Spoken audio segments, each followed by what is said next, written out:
Mahirap ang maging mahirap. Alam mo yung pinakamasakit na pwede mong maranasan bilang tao?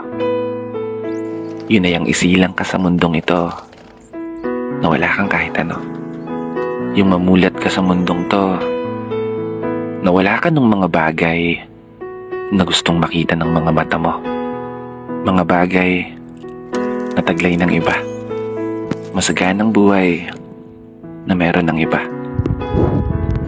Na di kaya mo. Na pagkasilang nila, agad na nilang natatamo.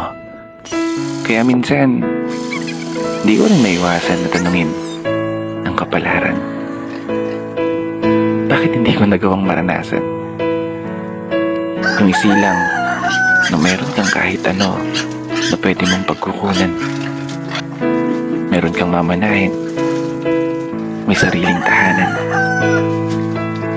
Yung tipong umulan man o umaraw, may laman ng mga plato sa hapagkainan.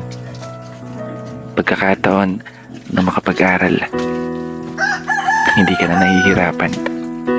Makapagtapos at magkaroon ng maayos na trabaho na siyang isusugal para sa magandang kinabukasan.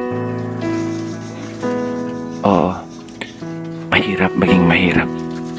Pero nagpapasalamat pa rin ako.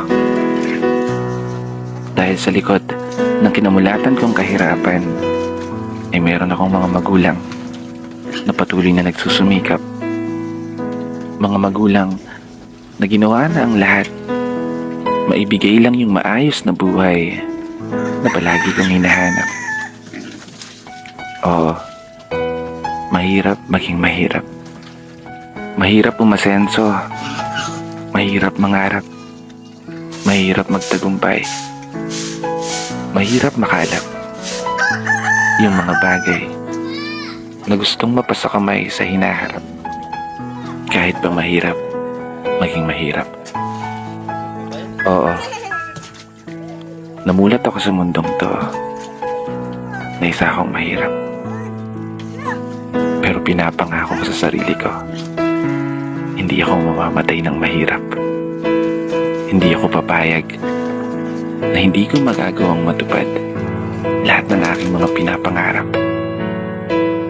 para sa sarili at para sa aking pamilya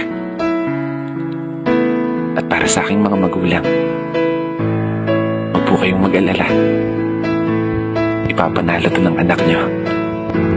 Papaguhin ko yung takbo ng kapalaran na meron tayo. Manood lang kayo dyan. Hindi ko to ipapatalo. Dito na nagtatapos. Naiiyak ako. Kaya isang pagpupugay para sa lahat ng mga tao na patuloy sumasabay sa hamon ng buhay.